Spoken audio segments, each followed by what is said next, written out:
अस्सलाम वालेकुम। उम्मीद करता हूँ कि आप खैरियत से होंगे। आज मैं आपको पारा लर्दा कैमुनार बताऊँगा और फास्फोरस और काफूर का अक्सरी तेल इस वीडियो में बताऊँगा। आपने अभी तक हमारे चैनल कीमिया का राज को सब्सक्राइब नहीं किया है तो सब्सक्राइब कर लें और दोस्तों के साथ शेयर करें। आपने कोई बात पूछनी है तो कमेंट करें।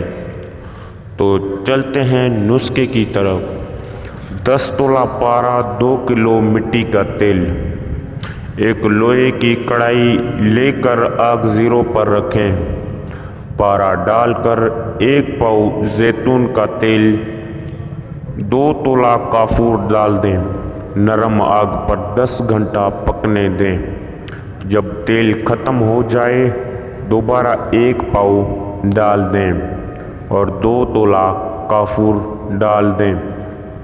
आग 10 घंटा इसी तरह 4 अमल के बाद निकालकर कपड़े से साफ कर लें। 2 कप लेकर 5-5 तोला इसके अंदर पारा डाल दें।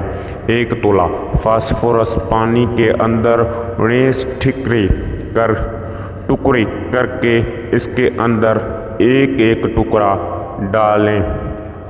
पारा के अंदर इसी तरह 1 तोला फास्फोरस, 5 तोला पारा के है दूसरी कप में जदीद फास्फोरस रात भर हवा में रख दें। सुबह फास्फोरस का तेल पारा से अलग कर लें। आपका लर्दा पारा, दुनिया का सबसे लर्दा पारा अब तैयार है। इस फास्फोरस तेल में 2 तोला जूहरे काफूर डालकर दम पकता करें। इंशाअल्लाह आपका काफूर फास्फोरस का अक्सरी तेल तैयार है और काफूर हर संठ चीज़ों को मिनटों में खोलेगा इंशाअल्लाह। आज ये थी हमारी नुस्खा। नेक्स्ट वीडियो के लिए इंतज़ार करना। अल्लाह हाफिज़।